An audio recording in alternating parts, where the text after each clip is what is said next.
para consultas, y el otro día una compañera hizo alguna pregunta al final, que le sugerimos hacerlo por el foro, pero no hemos recibido ninguna pregunta al respecto relacionado con el curso, sobre todo creo que tenía algún problema para ingresar, etcétera, así que dejamos un espacio por si desean formular alguna pregunta ahora, con mucho gusto. Natalia está levantando la mano, adelante Natalia. Sí, hola profesor, buenas tardes. ¿Qué tal? ¿Cómo estás? Bien, ¿usted?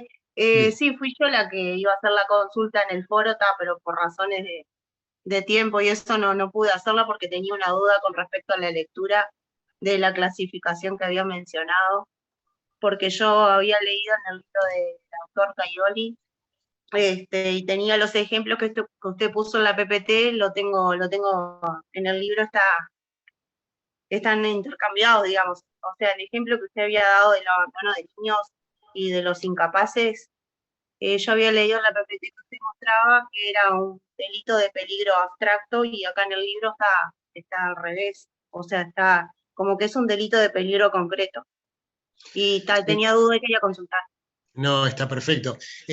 Mira, el tema de la clasificación, Natalia, siempre es un tema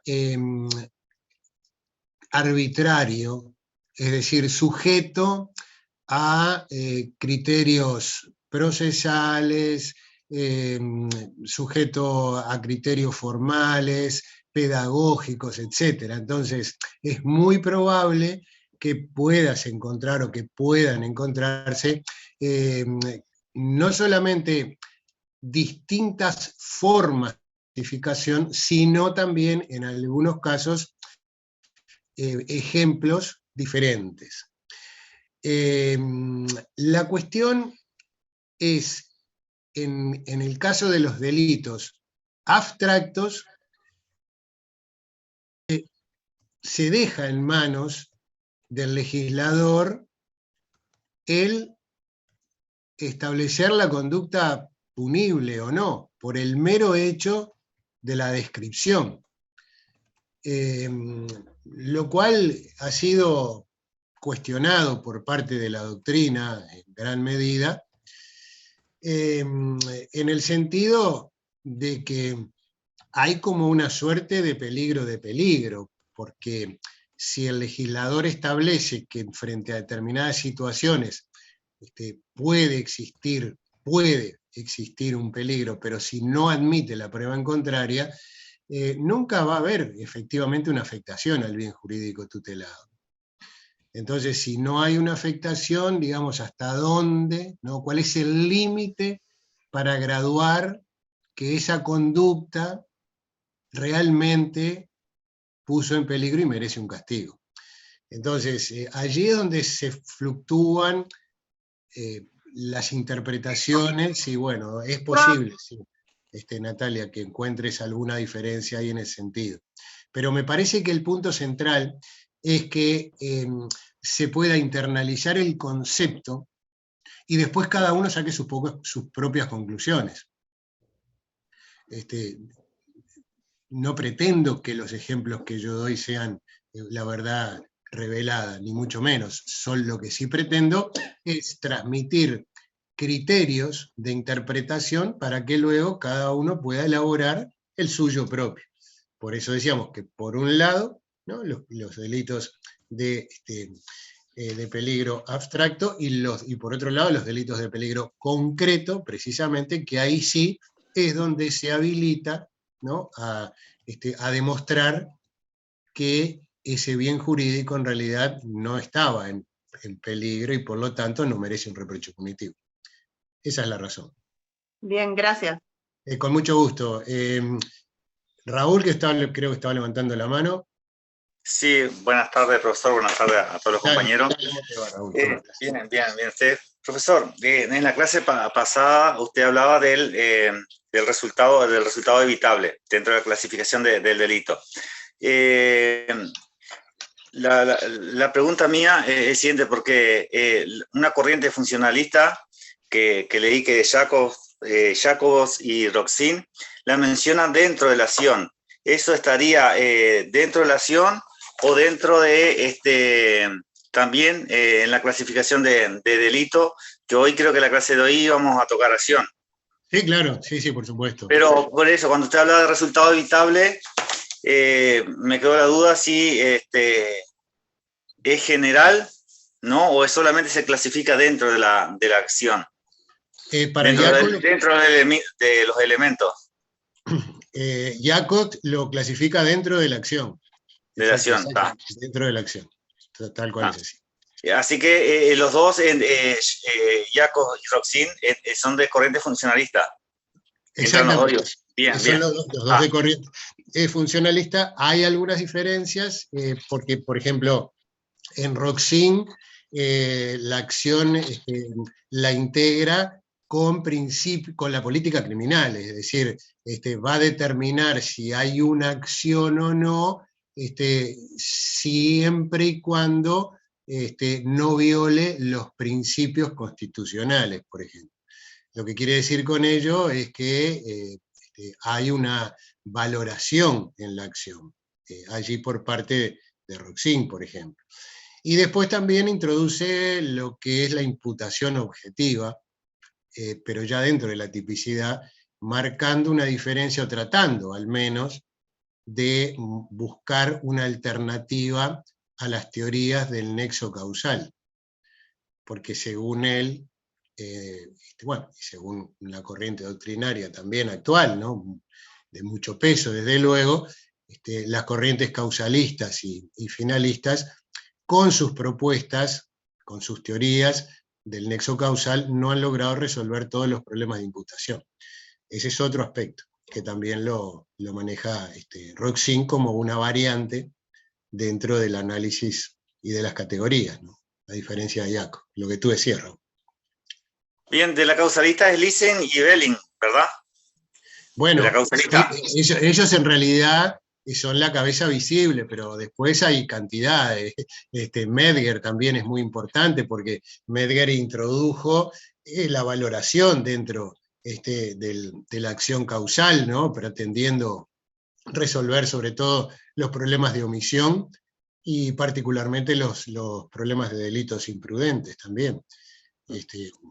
Y de ahí el más, bueno, hasta el día, en realidad, al día de hoy, esa discusión está prácticamente superada, ya no hay gente, hay muy pocos autores que sostienen un causalismo y algún causalismo ortodoxo. Incluso acá dentro de nuestra doctrina, en la doctrina uruguaya, el finalismo fue ingresado por la doctora de la Reta en los años 70. Fíjense ustedes lo que significaba, ¿no?, una mujer en los años 70, en un mundo académico de hombres, donde planteaba, irrumpió en un modelo que se seguía actualmente, el causalista, y planteó un modelo nuevo, que venía a resquebrajar todo un modelo de imputación. Un modelo incluso que estaba consolidado en América Latina, particularmente también por el lado de Soler, que fue que lo impulsó de alguna forma. Bayardo, el profesor Bayardo, era causalista extremo, que seguía en buena medida Soler. Y después Cairoli, el profesor Cairoli, él mismo, en uno de sus textos, en ediciones posteriores, a los años 80 y 90, él mismo reconoció que el sistema finalista resolvía problemas, era mejor, y por lo tanto asumió el cambio, ¿no? En sus ediciones posteriores, a los años 90, se pasó al sistema finalista. Y prácticamente todos los demás autores de ahí en adelante han y hemos tratado los problemas de orden jurídico a partir del sistema finalista. Que es por eso este curso está orientado de alguna forma ahí. Bueno, Raúl, no sé si contesté. Sí, está bien. Digo, y de las causas y el otro del sistema social, ¿O existe alguna otra dentro de la acción? No, claro, existen más, existen, Ah, por bien, supuesto, pero existen más, pero eso nosotros vamos, lo vamos a ver ahora cuando bien, analicemos la acción. me quedó evacuada la duda, muchas gracias. Con muchísimo gusto. Eugenia, adelante. Eugenio Fernández, Sí, estás profe, mutado. buenas tardes. Buenas tardes. No, perdón por sacarlo del tema, pero quería preguntarle si podría habilitar los contenidos de la semana 2 y 3 que no se está pudiendo ver, para ver la lectura recomendada y eso. Espectacular, sí, claro, con mucho gusto, Gracias. Eugenio. No, gracias a ti por recordarlo, lo vamos a hacer en forma inmediata. Muy bien, bueno, con el tema de la clasificación de delitos, ¿para qué sirve esto? ¿No? Para poder identificar conductas y poder administrarla de una manera mejor.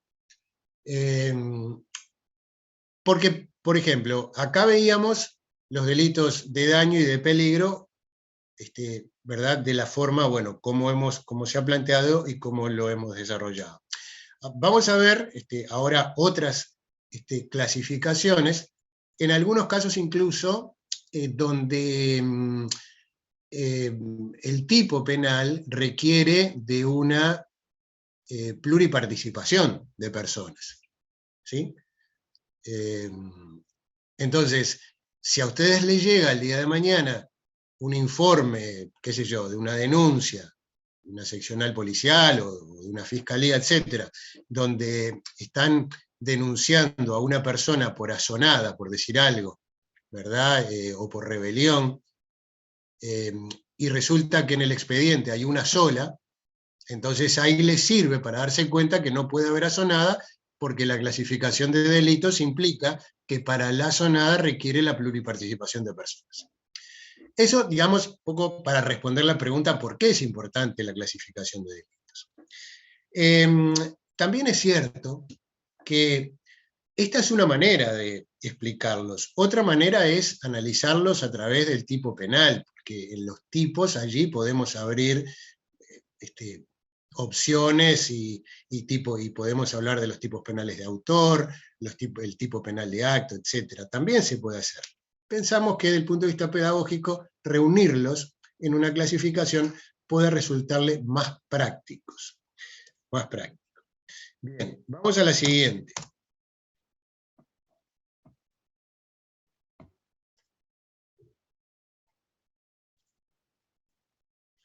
Bueno, clasificación por el modo de comisión. En general, la mayoría de los delitos son delitos de acción. Delitos de acción que implica, en definitiva, violar lo que el legislador pretende motivar con la norma a través de la descripción de los tipos penales, en donde dice, por ejemplo, no matar, se viola con una conducta activa, es decir, matando. Otro tipo penal, el legislador dice, no sustraerás cosa ajena, es decir, a través se lo protege al delito del hurto, ¿sí? El que se apoderare de cosa ajena, y se viola precisamente sustrayendo cosa ajena, ¿sí? Y así sucesivamente. No incendiar, se viola la norma incendiando. Son todos delitos de acción, que requiere, ¿no? Como vemos acá en el ejemplo, exagerado tal vez, pero una actividad por parte de los sujetos activos. Y por otro lado tenemos delitos de omisión, en donde aquí es lo contrario, se viola la norma realizando un comportamiento diferente al que está descrito en el tipo penal. Entonces, acá vemos en la imagen un accidentado, ¿verdad? Una persona que ha sido embestida por un vehículo. Bueno, el artículo 332 del Código Penal refiere a la omisión de asistencia. Entonces, el mensaje es ayuda al que está necesitado. Uno, al omitir la ayuda, entonces realiza el tipo, ¿sí? Pero también existe otra parte, otro tipo de omisión, que es la llamada omisión impropia. Les aclaro que de omisión también vamos a tener durante el desarrollo de la tipicidad más desarrollo de este tipo. Por lo tanto, ahora lo que hacemos es acotar estos conceptos a un modo de clasificación generalizado. Pero es bueno, sí, que tengan en cuenta que en los delitos de omisión hay dos tipos, uno que se llama, o la doctrina en realidad lo condiciona, ¿no? Con el nombre de omisión propia, y que es justamente aquella omisión que está expresamente, o aquel delito, ¿verdad?, que está expresamente establecido en el Código Penal. Este es uno, el delito, el de ayudar al necesitado, 332. Por otro lado, hay una omisión que se llama omisión impropia, y es la que surge de lo que se denomina el deber de garante. Deber de garante significa una relación, un vínculo que establecen determinadas personas frente a otras con el objetivo de cuidarlas, atenderlas. Ese deber de garante o de garantía... Bueno, profesor, ¿puede repetir eso último que dijo? Sí, claro, cómo no, con mucho gusto. Decía que el vínculo que surge en los delitos de omisión impropia, el vínculo de garante, es que hay personas que frente a otras adquieren ciertas responsabilidades. Esas responsabilidades surgen de distintas fuentes del derecho. ¿Cuáles son esas fuentes del derecho? Bueno, la primera de ellas es la ley. ¿Qué responsabilidades surgen de la ley? Bueno, por ejemplo, la responsabilidad de los padres de alimentar a los hijos, ¿no? Acá tenemos en el ejemplo, en la figura de abajo, precisamente, un niño, un bebé llorando. El tristemente célebre ejemplo de la mamá que se va a un baile, lo deja solo y muere de inanición. Ese es el histórico ejemplo que se ha transitado por muchos manuales para demostrar, para acreditar. Después ha sido un poco discutido, ¿no?, por algunos autores, pero para demostrar que eso pasa, profe. Sí, también pasa, pero ha sido discutido si estamos en presencia de un delito de omisión de garante o alguna otra figura. Pero el ejemplo ha sido siempre histórico ¿verdad? Como tú decís, lamentablemente pasa. ¿En dónde? La ley establece en el Código Civil que es la obligación de los padres. Es una fuente de donde establecer esa relación. Pero también hay otra relación que se entabla a través, digamos, de contraprestaciones. Por ejemplo, el enfermero, ¿sí?, o el médico que se compromete a curar, no curar, no puede haber una relación de resultado, pero sí atender al paciente. Entonces, ¿de dónde surge ese vínculo? Bueno, del contrato, que es otra fuente.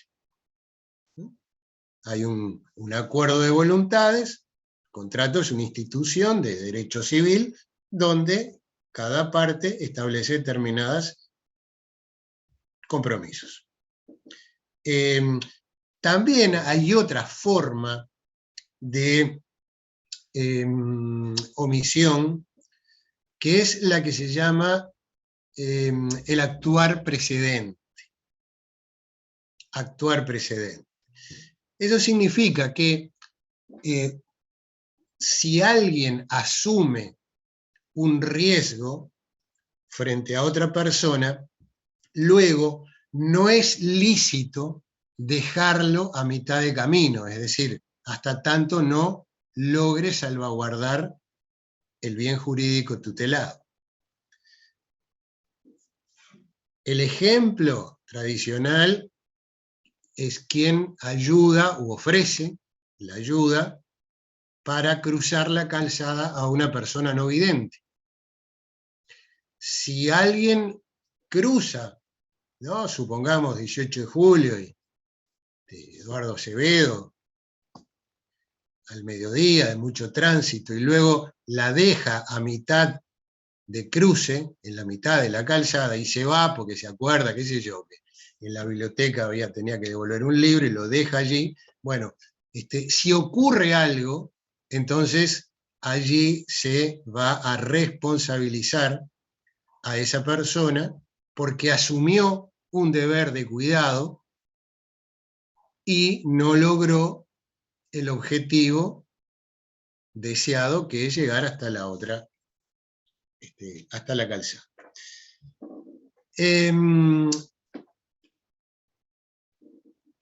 Estos delitos son por el modo de comisión, por acción y por omisión.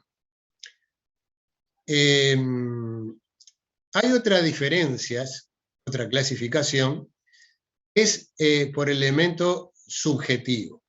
Perdón, yo hace un ratito me estaban levantando la mano, ahora no los veo, la bajaron, no sé si lo plantearon por el chat o si están allí y no los estoy viendo y quieren intervenir.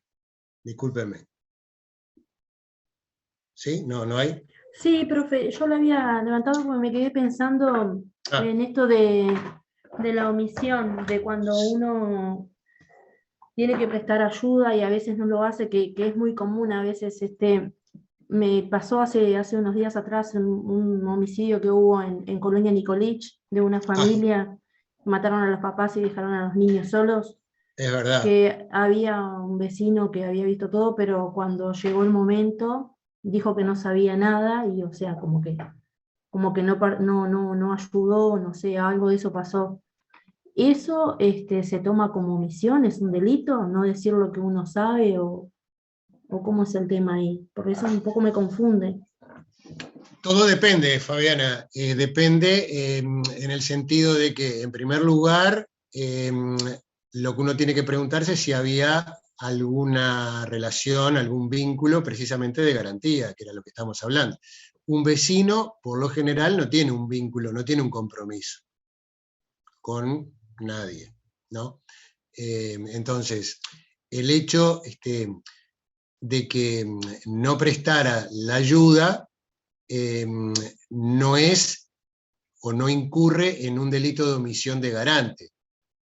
Ahora, puede sí pasar de que si esos niños estaban, en fin, solos, quedaron solos, yo no sé exactamente cómo fue el hecho, me enteré y lo leí desde luego todo lo que pude, pero no me acuerdo de los detalles, es decir, si estaban solos y por lo tanto requerían de una ayuda para sacarlos allí del lugar, o si había otras personas, etc. Porque si fuera así, es decir, si no corrieran ningún riesgo, o si ya hubiera llegado incluso desde luego la policía, etc., este vecino no tiene la obligación. La última precisión que yo te hago en ese caso es si lo citan como testigo. Citar como testigo implica formalizar en una audiencia. Cuando van a una audiencia, el juez les pregunta y ahí, si no dicen lo que realmente ocurrió, pueden incurrir en falso testimonio. Bien, pero ¿qué tipo de vínculo tiene que existir entonces, profesor? Para que haya un delito de omisión de garante, tiene que existir alguno de los vínculos que estábamos haciendo mención.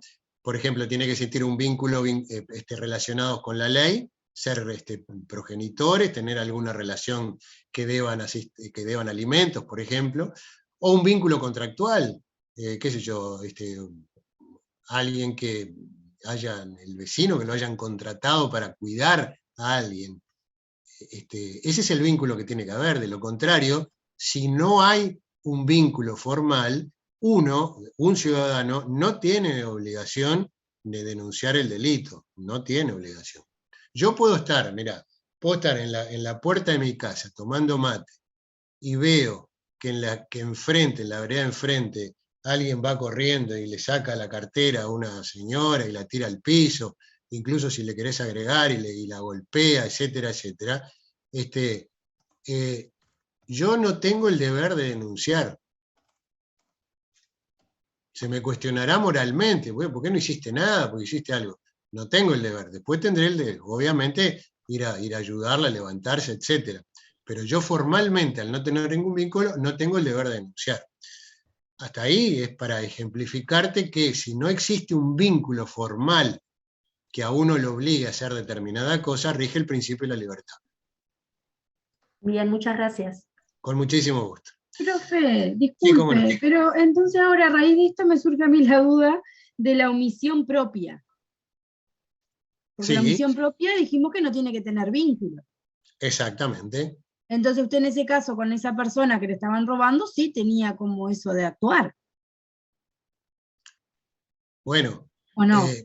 bueno, a ver, lo que yo quiero decir con el ejemplo es que uno no tiene la obligación legal de denunciar un hecho, pero Entonces por eso, pero entonces no siempre se puede culpar por omisión propia. por supuesto que no. Bien, bien. No, Está. por supuesto que no. Por supuesto que no. Perdón, Pero, profesor, disculpe sí. que interrumpa por esto. No, al No puedo contrario, marcar con mucho gusto. asistencia. Adelante, Georgina. Perdón que interrumpa por esto, pero no puedo marcar asistencia en este momento. Ah, bueno. Quizás Ya porque pasó el ya tiempo. capaz que pasó la hora, acordate que son 30 minutos Ah, de, claro, de tolerancia. está. Bueno, No, en tranqui, fin. dale. Gracias. No, dale. Tranquilo. Ingresé puntual, pero me acordé recién. Perdón. Seguramente no te vas a olvidar más. No, disculpa. Gracias, tranquilo. perdón la interrupción. Tranquilo. Una Sí, consulta, justo que dijeron eso de la asistencia, por ejemplo, a mí en EVA no me dejó marcar, no sé qué pasa, ahí tendré la falta, pero no me estaba dejando marcar. Sí, bueno, recuerden entonces lo que les decía, tenemos un foro, allí lo plantean y analizamos cada una de las situaciones en forma particular, a veces lo chequeamos y vemos qué pudo haber pasado.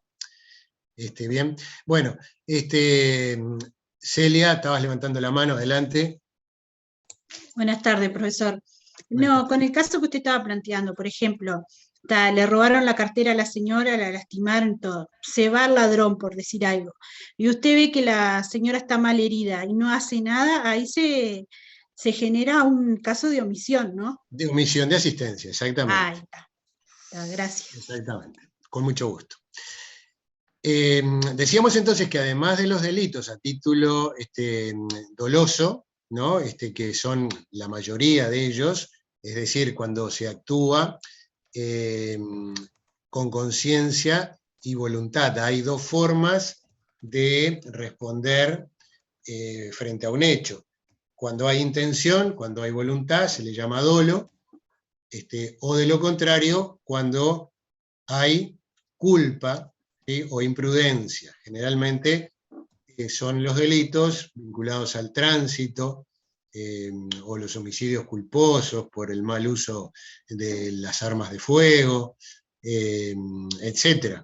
Es decir, todos aquellos comportamientos en donde, si pueden bajar por favor el micrófono, aquellos comportamientos en los cuales se debió actuar de una manera con la diligencia debida y no se hizo, pero igualmente produjo un resultado de daño o de peligro. Entonces, en esas hipótesis, en esos casos, diferenciamos por el elemento subjetivo, dolo y culpa. Es más, cuando analicemos la parte de la tipicidad, nos vamos a encontrar con que el tipo penal conforme al... Georgina, Perdón. Tenés que bajar... bueno, nos vamos a encontrar con que hay una división dentro del tipo, entre tipo objetivo y tipo subjetivo, y dentro del tipo subjetivo vamos a encontrar el dolo y la culpa. Tenemos también otro tipo de clasificación que es por el modo de persecución punitiva. Es decir, acá lo dividimos en delitos que se persiguen a instancia de parte y delitos que se persiguen de oficio. Los delitos que se persiguen de oficio son aquellos donde el Estado, la Fiscalía actualmente, tiene la obligación jurídica de intervenir porque son los que actúan en representación de la sociedad, son los funcionarios encargados de clarificar los delitos, ¿sí? Por lo tanto, se dice en estos casos que actúan de oficio. La mayoría de los delitos actualmente del Código Penal son perseguibles de oficio, es decir, al margen de la voluntad. A diferencia de aquellos otros delitos que son a instancia de parte, y esto significa que el Estado deja en manos del particular que evalúen la entidad de la ofensa recibida. Y si entienden que alguien ha dañado algún bien jurídico tutelado, lo debe manifestar, y entonces a partir de esa denuncia, que se llama instancia de parte, es entonces cuando la Fiscalía recién comienza la investigación.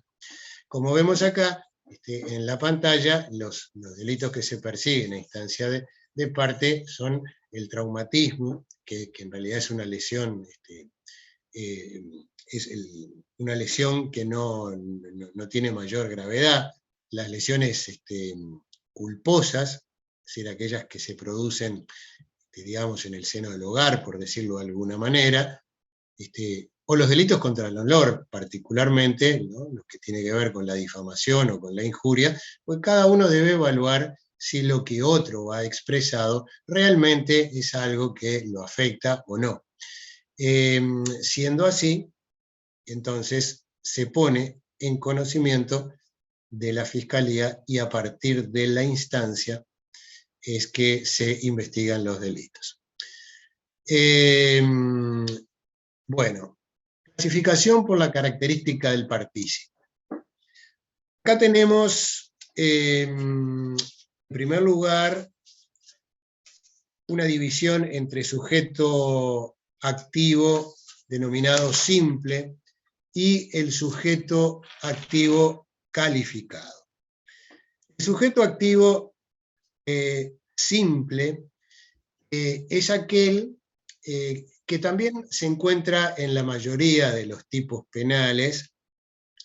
El giro gramatical empieza del delito, el que se apoderara de cosa ajena mueble, artículo 340. El que con intención de matar diera muerte, homicidio, artículo 310.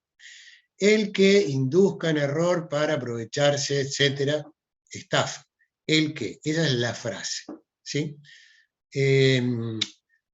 Por otro lado, hay determinados delitos que no pueden ser realizados por cualquiera, porque en realidad el sujeto activo simple lo que quiere decir es eso: cualquiera puede matar, cualquiera puede rapiñar, cualquiera puede estafar, ¿verdad? Cualquier persona. No se necesita ninguna condición especial más que la voluntad para eso.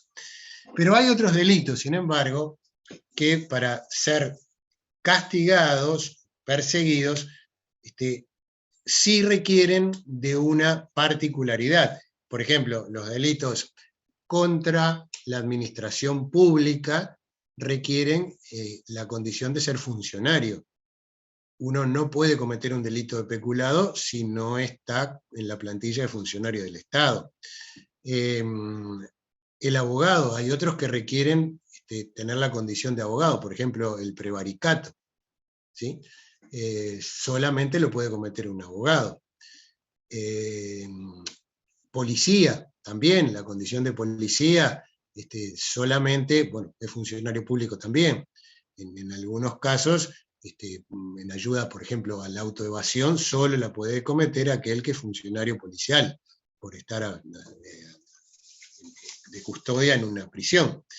En estos casos se dice que es un sujeto activo calificado, y el giro gramatical empieza por la descripción respectiva. Por ejemplo, el funcionario, el empleador, el abogado, el procurador. ¿sí?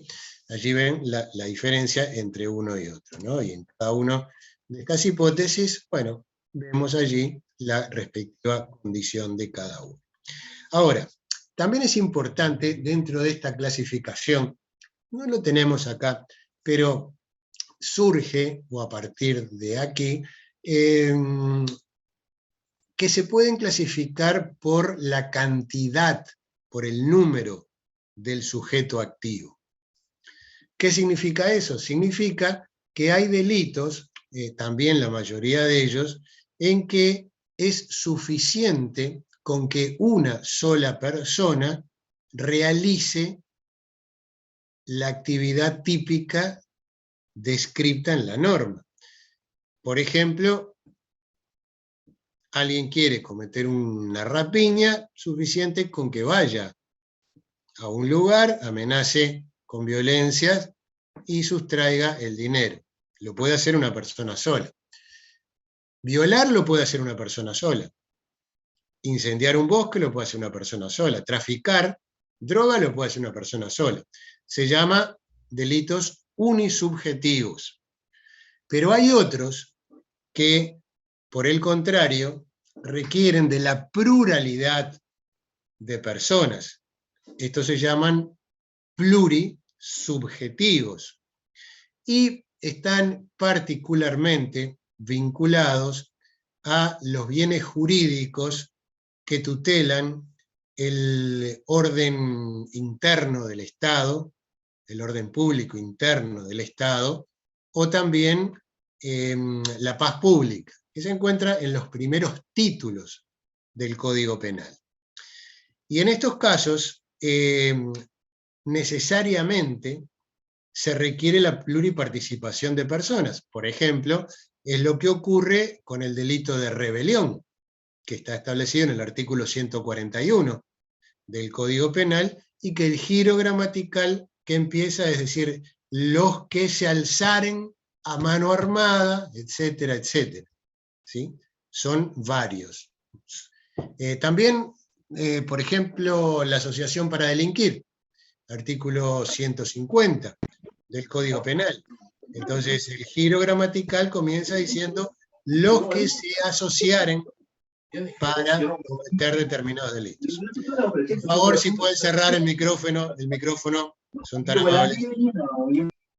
Hay un micrófono abierto, por favor. Profesor, ¿puede repetir el artículo? Sí, repetimos, cómo no, con mucho gusto. Ya lo pusieron en el chat, profesor, gracias. Bueno, bárbaro.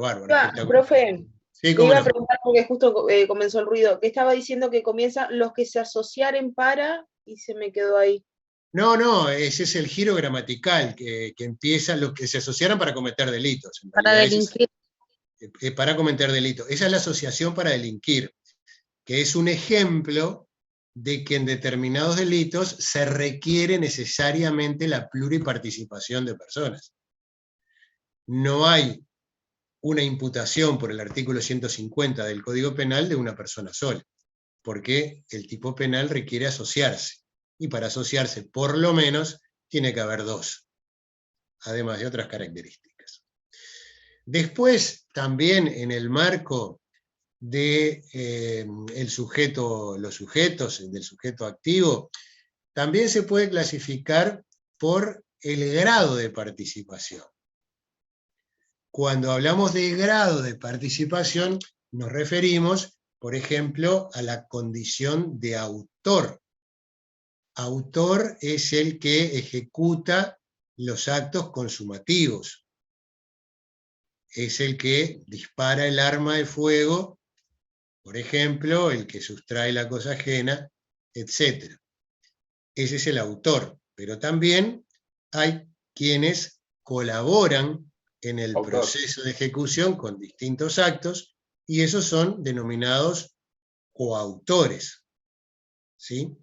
Y desde luego hay también, sí, cómplices, perfecto, que están, digamos, más separados del núcleo central y que tienen aportes de otra naturaleza, aporte moral o aporte material, pero antes o durante el proceso de ejecución, pero previos a la consumación. Esta también es una forma, como decíamos, de clasificación vinculado a los sujetos activos. Y luego tenemos, por el modo, el iter criminis, o también se le llama por el proceso de ejecución del delito. Y aquí lo dividimos en aquellos actos que dan comienzo al proceso de ejecución, que en realidad, además de los que están acá en pantalla, tenemos uno anterior que se llaman los actos preparatorios. Actos preparatorios, que vendrían a estar a la izquierda, ¿no?, de la pantalla, antes de los tentados. Los actos preparatorios. Que también es un tema que se desarrolla más adelante, pero como adelanto, el acto preparatorio solo es punible cuando la ley lo establece a texto expreso. ¿Sí? Acto preparatorio es comprar un arma de fuego, por ejemplo. ¿Perdón? ¿Sí? No cortes, no. Pero hay un micrófono abierto, por favor, si lo pueden cerrar. Decíamos entonces que comprar un arma de fuego puede ser un acto preparatorio o no, dependiendo si está establecido a texto expreso, porque en realidad es inequívoco, ¿no? ¿Para qué se utiliza? Puede ser inequívoco, puede ser unívoco. Georgina, adelante. No, estos delitos, usted obviamente me corregirá, es, por ejemplo, empezar a querer hurtar algo y termina en un homicidio. No necesariamente, Georgina, no es así. ¿Tú te estás refiriendo al ejemplo de acto preparatorio? No, a cómo se puede, bueno, devenir un delito. A lo mejor se coordina, a lo mejor, o no se coordina, se empieza a querer hacer un delito y termina en otra cosa, en un delito más grave, tal vez. Sí, bueno, sí, está bien, no, ya te entendí. Sí, forma parte del proceso de ejecución, desde luego. Lo que allí ocurre es que en realidad se transita por varias etapas y luego la finalidad es que no se cumple. Pero hay también una herramienta conceptual que es el artículo 63 del Código Penal, que resuelve a texto expreso los casos de delitos diferentes del concertado. Profe, disculpe, pero no escucho nada con los no sé qué les pasa hoy, que está todo muy, hay mucho ruido. Luis, si estás allí con la administración, capaz que podés también regular el tema de los micrófonos abiertos, y después cada uno que desea intervenir, como siempre le decimos, lo pueden hacer de luego con mucho gusto, pero así evitamos todo el barullo. O de lo contrario, sean solidarios y sean conscientes que si tienen micrófonos abiertos y hablan, perjudican la audición a todos los demás compañeros. Georgina, adelante. Yo me olvidé de bajar la mano, profesor, ya estaba. Bueno, es lo que yo quería, perdón. No, perfecto. Bueno, les decía entonces que hay un desarrollo, ¿verdad?, desde el momento en que alguien decide cometer un delito, que comienza con la adquisición de determinados bienes o la planificación de esos bienes, que se llaman actos preparatorios, pero que no necesariamente los actos preparatorios son penados, sino que para la existencia de un acto preparatorio punible es necesario que la propia ley lo establezca. ¿De dónde surge esto? Del artículo 8 del Código Penal, o 7, perdón, del Código Penal. Allí se establece a texto expreso. Profe, relacionado a los pero actos si un acto preparatorio es hecho por una persona y después va otra persona y lo realiza, ¿no tiene consecuencias para esa persona? Para la primera no, porque si lo que está haciendo no es punible, desde el momento en que otra toma eso, pasa la responsabilidad al tercero. El tercero es el que seguirá el camino del iter criminis.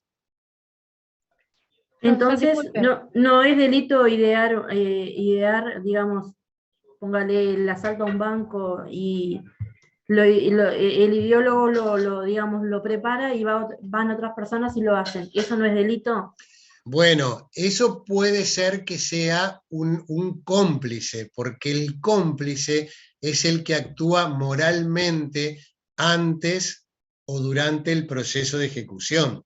Y actuar moralmente implica colaborar tal vez con el desarrollo de un plan, tal vez con dibujar un mapa de conocimiento e indicarle a otras personas cómo pueden ingresar a tal lugar. Si a eso te referís, la respuesta es que sí, que puede en esos casos ser responsabilizado por complicidad del posterior delito de rapiña o de copamiento, etcétera, etcétera. Eso sí, pero por otro lado, si alguien, supongamos, compra un arma, ¿sí?, de fuego, y lo deja allí en su casa, punto, y después, al tiempo, viene otro, sustrae esa arma de fuego, o se la pide prestada y va a cometer una rapiña, ahí no tiene responsabilidad, porque el acto de comprar un arma de fuego es un acto lícito. Lo que no es lícito es comprar el arma de fuego para la finalidad de cometer un delito. Son cosas diferentes, ¿sí? Un paso más adelante es la realización imperfecta de la acción, que es precisamente una forma de clasificación del delito. Se dividen en delitos tentados, consumados y agotados. Los delitos tentados son aquellos en donde hay una frustración de alguna manera de la finalidad. Voy a, o decido, ¿no?, la finalidad de matar a alguien, pero justo en ese momento llega la policía, me lo impide. Por ejemplo, delito tentado. Por el contrario, cuando la finalidad se concreta, se dice que el delito es consumado, es decir, se conjuga el verbo nuclear de la respectiva figura. Por ejemplo, se mata, se sustrae, se incendia, en esos casos está consumado. Y luego, en algunos delitos, también hay una etapa posterior que se llama de agotamiento, y es donde allí se satisface el fin o el respectivo motivo del delito. El ejemplo tradicional es en el caso del hurto, que el hurto se consuma con la sustracción con el apoderamiento. Estos términos se van a ver cuando se trate parte especial de derecho penal. Pero a los efectos de lo que estamos analizando, una cosa es sustraer la billetera, el celular, y poder disponer de esa billetera, es decir, disponer de eso, ¿verdad? O tener el celular, hasta ahí es consumado, pero lo demás, cuando se da un paso más, es decir, cuando yo uso el dinero sustraído, entonces allí se dice que está agotado ese delito. Bien, hay otra forma de clasificación también. Bueno, acá teníamos unos ejemplos, ¿no?, de abajo de cómo están, no sé si lo pueden ver, o hay una barra acá, ¿no? Ahí la subimos. Bueno, simplemente los dibujos ayudan de alguna forma para identificar. Bien, tenemos otra forma de clasificación que tiene que ver con los delitos en el momento consumativo. Hay delitos, acá se dividen en delitos instantáneos con efectos permanentes, delitos continuados. ¿Qué deben visualizar para poder entenderlo? Bueno, el momento consumativo.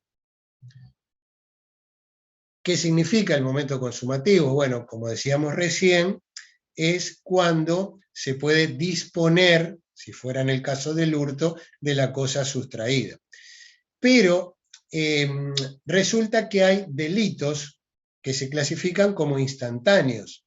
¿Eso qué quiere decir? Que se perfeccionan en el lugar y momento en que se verifica el verbo nuclear, o más precisamente, donde se afecta al bien jurídico tutelado. El ejemplo clásico es el homicidio, ¿sí? Delito instantáneo.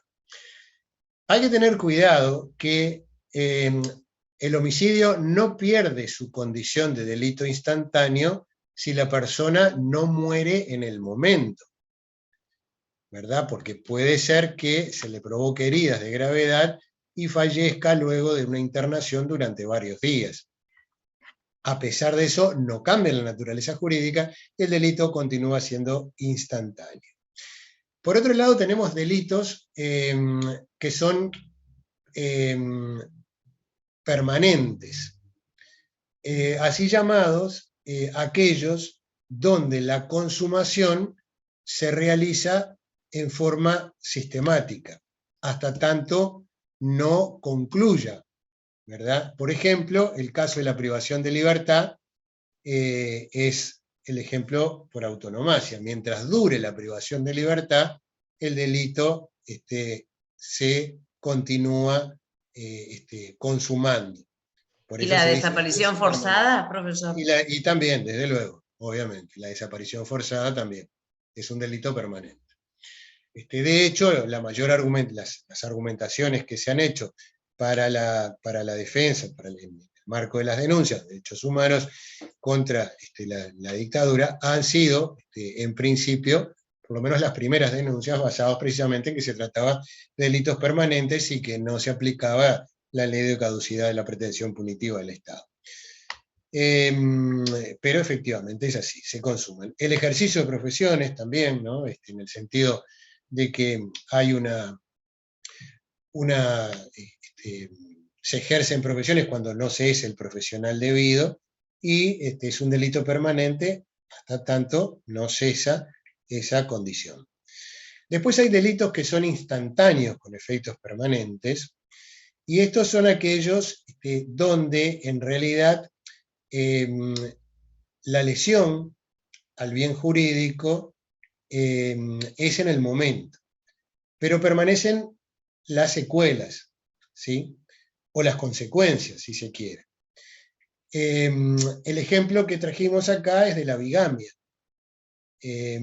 ¿Por qué? Porque en la bigamia, que es un delito, se castiga el segundo matrimonio, que no es válido, desde luego, pero hasta tanto no se ponga de manifiesto, no se descubra, no se investigue, eso es un delito instantáneo porque se consuma en el momento de la celebración del segundo matrimonio, pero los efectos permanecen, ¿sí? O los delitos de lesiones graves o gravísimas, donde la lesión es instantánea, pero supongamos un caso de deformación permanente del rostro, o afectación a la voz, etcétera, dura, ¿sí? Es el efecto durante el de permanencia. Después hay otro que se llaman los delitos continuados. En realidad, esto lo vamos a ver cuando tratemos el concurso, pero implica una determinada modalidad donde el legislador agravó la conducta de aquel sujeto activo que proyecta la comisión de un delito en varias etapas. Entonces, cuando hay una única resolución criminal, se dice que es un delito continuado. Por ejemplo, si alguien decide o pretende o aspira a tener, qué sé yo, 30.000 pesos para fin de mes, entonces decide sustraerlo de la caja registradora donde trabaja para que no se den cuenta todos los días 1.000 pesos. Entonces hay una única resolución criminal, lo hace en diferentes momentos y en distintas circunstancias. se toma como un delito agravado. Profe, perdón, ahí sería aprobación indebida o reiteración de aprobación indebida o algo así, ¿no? Entra ahí, ¿no? Sí, también, desde luego, sí, también puede ser también, en la medida que ese dinero lo tuviera para un fin determinado, obviamente que sí, pero también aplica para el ejemplo de la continuidad, porque en esta hipótesis, en esencia, hay una única resolución criminal, que es la que quería obtener determinada suma de dinero, y lo hizo en forma pausada y sistemática, por ejemplo. Sí, quizás el ejemplo, Manuel, que mejor se aplica para que no haya confusiones, es alguien que no esté vinculado comercialmente, para evitar precisamente lo que tú decías, que haya un concurso ahí entre la apropiación indebida o alguna discusión si es hurto, si es apropiación indebida. Pero supongamos un caso atípico realmente de alguien que desee obtener un dinero y cometa una rapiña el fin de semana, otra rapiña dentro de 15 días y otra rapiña dentro de un mes. Entonces, allí hay una única resolución criminal y por lo tanto aplica la instancia de un delito continuado. Y después hay delitos colectivos. Aquí, a veces esto trae alguna confusión de creer que los delitos colectivos están formados por varias personas, y en realidad no es así. Estos delitos, en realidad, que son de muy pocos ejemplos, en realidad lo hay, y prácticamente son mínimos los que existen en el ordenamiento jurídico, al menos uruguayo, pero se caracterizan por que es necesario reiterar la conducta típica para conformar el núcleo del tipo. El ejemplo histórico tiene que ver con la falsificación de moneda, donde se ponga en circulación, donde en realidad no es suficiente o no sería suficiente con que se ponga en el mercado un billete, sino que es necesario que se reitere ese comportamiento entregando diversos billetes falsificados. De esa manera se reitera el núcleo del tipo que está establecido en el artículo 230 de falsificación. Y allí tienen una referencia de dónde encuentran delitos colectivos, bueno, en el artículo 119 del Código Penal. Eugenia está levantando la mano. Adelante, Eugenia. Profe, eso de delitos colectivos, capaz yo tengo una mala percepción, pero el contrabando no estaría, por ejemplo, ahí también, porque la persona que comete el contrabando repite esa conducta varias veces. Lo que ocurre es que en el contrabando ya se consuma con que lo hagas una vez sola. Si tú traes, exportás o importás bienes sin la autorización legal, ya conformás el tipo penal del artículo 258. No es necesario que reiteres varias veces el contrabando. Si lo haces varias veces, si varias veces vas al Brasil y te traes perfumes y después vas de nuevo y te traes zapatos y vas de nuevo, o a la Argentina, qué sé yo, que ahora están de moda, si lo haces varias veces, podés incurrir en un delito de contrabando en concurso real, por ejemplo.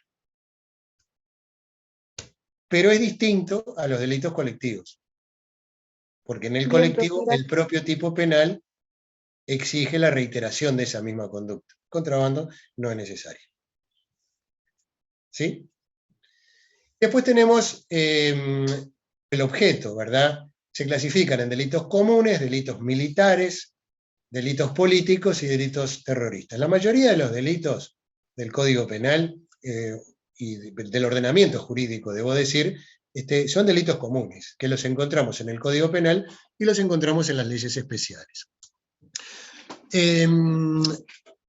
A diferencia de los delitos militares, que son delitos que solamente están establecidos en el Código Penal Militar, que solamente pueden ser cometidos por militares, y la diferencia, o una de las diferencias, en realidad, es la jurisdicción, que así además lo establece la propia Constitución de la República.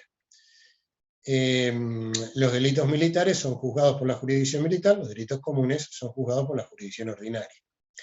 Ahora, si un militar comete un delito común, eso es diferente, se va a juzgar por la jurisdicción común, porque el delito, es decir, la infracción a la norma, es del Código Penal ordinario, o de la ley especial. Después, los delitos políticos, allí se diferencian en realidad por una cuestión normativa y por una cuestión doctrinaria. La cuestión normativa, siempre que hablamos de una cuestión normativa, estamos, o legal, nos estamos refiriendo a que hay una norma que lo establece. El artículo 2 de la ley, ahora se me escapa, 15.737 creo que es, no lo tomen 100% de la certeza, pero fue la ley que determinó la amnistía y que después habilitó ciertos beneficios y ciertas libertades, determinó qué era el delito político. Entonces, después cuando lo subamos a EVA allí lo vamos a completar, porque todavía no está muy completo tampoco, lo que estamos allí. Tenemos otro que estamos trabajando ahí, que falta algunas precisiones, pero ahí lo van a tener con más precisión.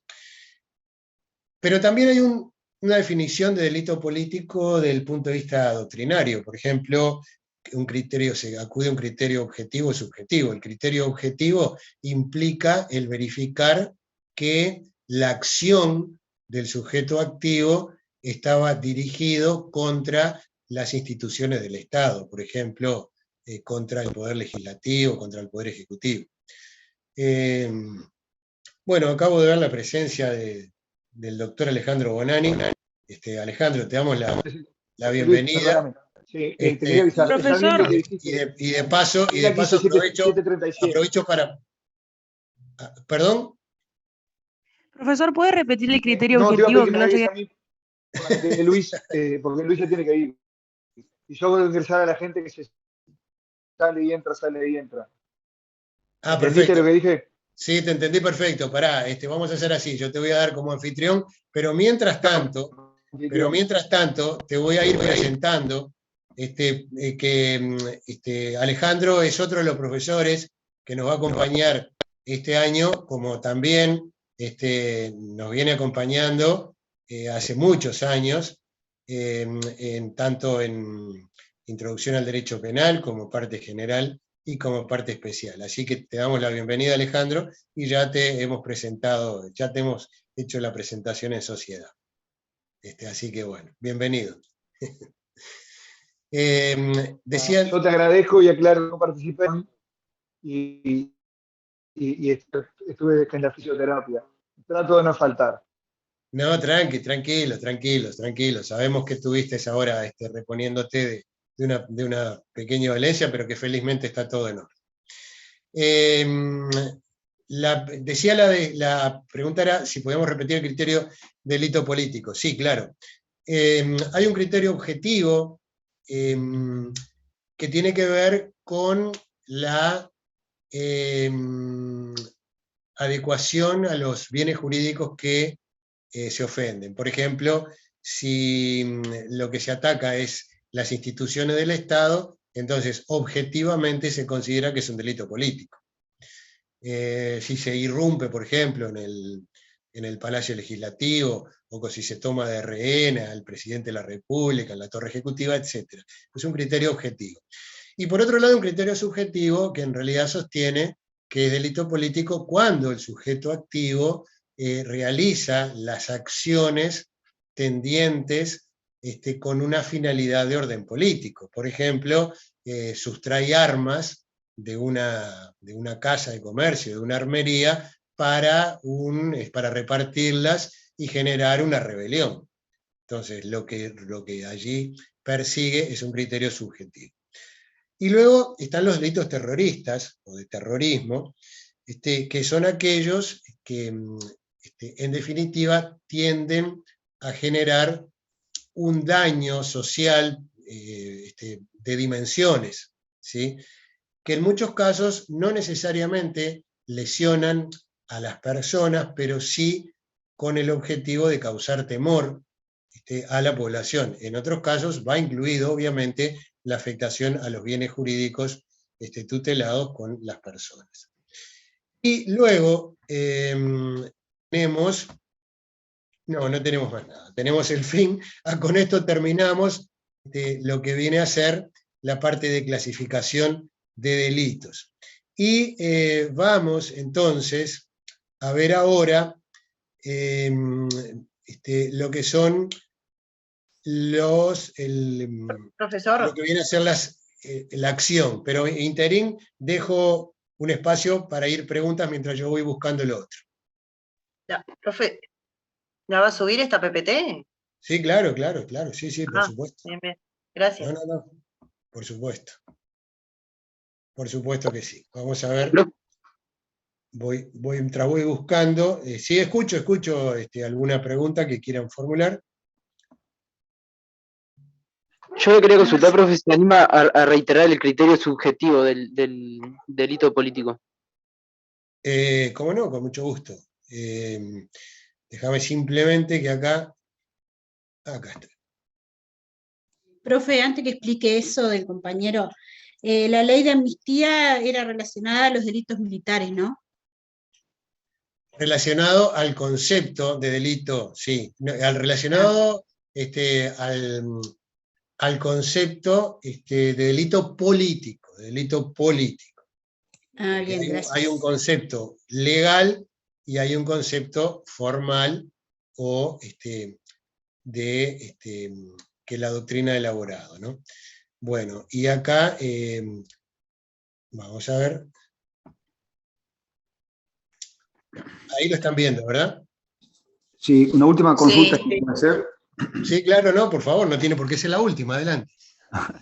No, profesor, en el supuesto de un caso, digamos, de terrorismo, una acción de tipo terrorista, donde obviamente infunde temor en la población, pero persigue una finalidad de tipo política, es decir, un determinado resultado de nivel político en cuanto a, no sé, supongamos posturas o decisiones que haya tomado un determinado gobierno.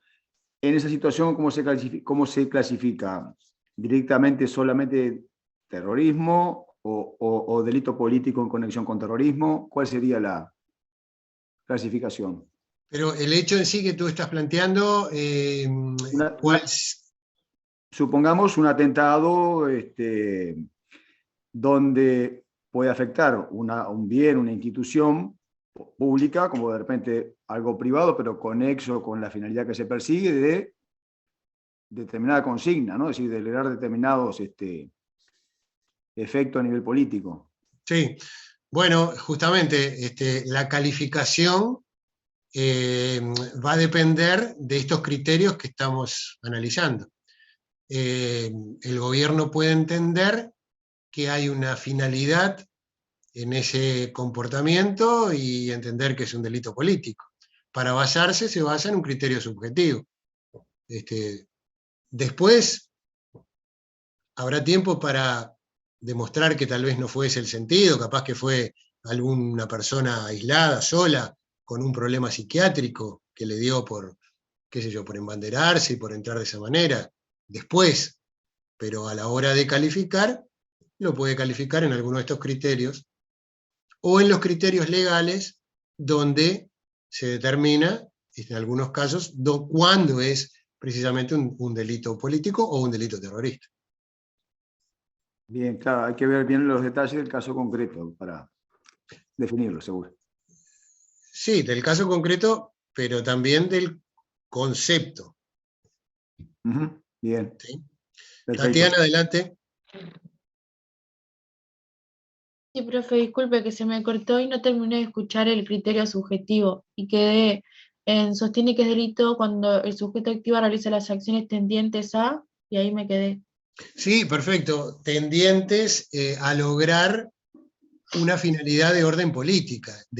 No sé si tú llegaste a escuchar el ejemplo o el caso de alguien que se llevara armas de un lugar donde las ofrecen en venta, cuya finalidad sea la de repartirlos a un grupo de personas para tomar por sorpresa el Poder Ejecutivo, por ejemplo. Entonces, allí la finalidad es lo que marca el criterio subjetivo, ¿no? Entonces, ¿es delito político por qué? Y bueno, porque querían realizar una actividad tendiente a derrocar al gobierno. Profesor, ¿puede repetir el criterio objetivo también? Claro, el criterio objetivo implica evaluar la institución a la que fue, digamos, violentada o atacada. Normalmente, cuando alguien plantea o cuando alguien irrumpe en forma violenta con armas al Palacio Legislativo, quizás es el ejemplo clásico, tristemente célebre, ¿no? Cuando ocurre por autonomacia, es porque pretende tomar por asalto o pretende alzarse contra el gobierno. Entonces, esa situación, mirada objetivamente, constituye un criterio para determinar qué es un acto político. Objetivamente. Después dirán, no, pero mi intención no era era hacer una broma. Supongamos, mi intención, bueno, no importa. Objetivamente yo considero que lo que se hizo es un acto político. Eso es la característica que define uno y otro. Bueno, Gracias. Con mucho gusto. Nos vamos a la acción en estos minutos que nos quedan, pero de todas maneras quiero por lo menos empezar diciéndoles que la acción es el primer elemento del análisis estratificado del concepto de delito. Recuerden que lo estratificado es el concepto, no es el delito. La acción es lo que se debe analizar en primer lugar por los siguientes motivos. Por un lado, porque hay una cuestión legal que nos conduce a visualizar la acción como uno de los aspectos más importantes del análisis estratificado. Y por otro, por un aspecto conceptual, o incluso hasta por razones históricas. El aspecto legal, ¿de dónde surge? Bueno, surge, por ejemplo, del artículo 1 de la ley. De la ley del Código Penal, ¿verdad? Debo decir. ¿Por qué? Porque el artículo 1 del Código Penal establece que el concepto de delitos, y dice, son acciones u omisiones, a que es delito acción u omisión expresamente previsto en la ley. El legislador visualiza la acción ya y lo estampa dentro de un concepto, que en este caso quiere decir lo que es el delito, pero ya vemos que la acción está formando parte del delito. En este caso, reitero, por una cuestión legal. Pero también en el artículo 3 del Código Penal, cuando refiere al nexo de causalidad, y allí la disposición refiere precisamente a que que nadie puede ser castigado por un hecho, dice el artículo 3, previsto en la ley, si el daño o el peligro, del cual depende la existencia, ¿verdad?, no resulta ser la consecuencia de su acción o de su omisión. Nuevamente acá, el legislador refiere a la acción, ¿sí?, como un aspecto de importancia donde uno debe canalizar después el análisis. Pero también nos podemos ir a la Constitución de la República, por ejemplo, donde se infiere, ¿no?, el acto en sí mismo, por ejemplo, el artículo 10 de la Constitución, que establece que nadie podrá ser penado por un hecho que no está calificado como delito. Y los magistrados están limitados a perseguir aquellos hechos donde hay una acción que perjudica a un tercero o de alguna forma pone en peligro bienes jurídicos tutelados públicamente. Aquí nuevamente la acción. Ahora, no es suficiente con visualizar la acción, sino que lo que tenemos que tener en cuenta es que esa acción que analicemos sea relevante desde el punto de vista del derecho penal. Porque no nos interesa cualquier acción, por lo menos al derecho penal, ¿no? La acción de lavar, la acción de pasear, la acción de hacer deportes, son acciones muy importantes que hacemos cotidianamente, pero no tienen relevancia desde el punto de vista jurídico. Por lo tanto, lo primero o lo segundo que tenemos que tener en cuenta es que cuando analicemos la acción, tiene que ser una acción que sea relevante del punto de vista jurídico penal. Y hay un tercer aspecto que es necesario también tenerlo en cuenta, que esa acción tiene que generar un conflicto, ¿sí? Por lo tanto, no es cualquier acción, sino aquella que produzca una divergencia, que produzca un problema, y que ese problema esté vinculado a la afectación de algún bien jurídico tutelado, es decir, que haya un conflicto. ¿Por qué?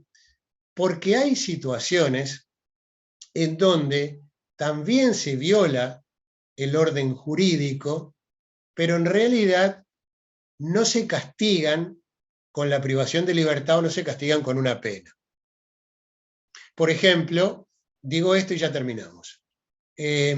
No pagar alguno de los insumos mensuales que el Estado proporciona, la factura de energía eléctrica, de OCE, etc., es algo antijurídico, ¿verdad? Porque uno va contra la norma que obliga al que está violando el contrato que uno suscribió con el organismo del Estado. Pero sin embargo, la sanción no es punitiva, la sanción es el corte del servicio. Cuando alguien no paga el alquiler, no hay una sanción punitiva. La sanción es a través del derecho civil respectivo, etcétera, arrendamiento, donde se le expulsa de la finca a través del desalojo. Y así sucesivamente. Quiero decir que hay conflictos que se generan en el orden normativo, pero que no tienen una penalidad. Ahora, cuando hay una acción, cuando hay un conflicto, y cuando ese conflicto relaciona y vincula bienes jurídicos protegidos, entonces ahí sí es cuando vamos a empezar el análisis de la acción como un modelo, como una manera de saber en qué consiste y si continuamos el análisis estratificado o no. Pero eso lo vamos a dejar para el próximo, para el jueves que viene, así cumplimos con los horarios de clase. Bueno, recuerden entonces que las dudas, cuestionamientos, pueden hacerlas llegar por el chat.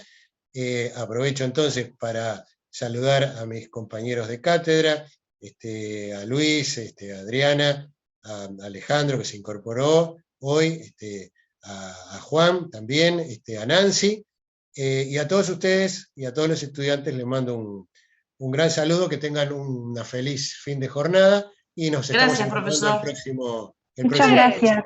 Igualmente, profesor. Gracias. Chao, gracias. Gracias, hasta el jueves. Chao a todos. Estén bien. Chao, muy amable.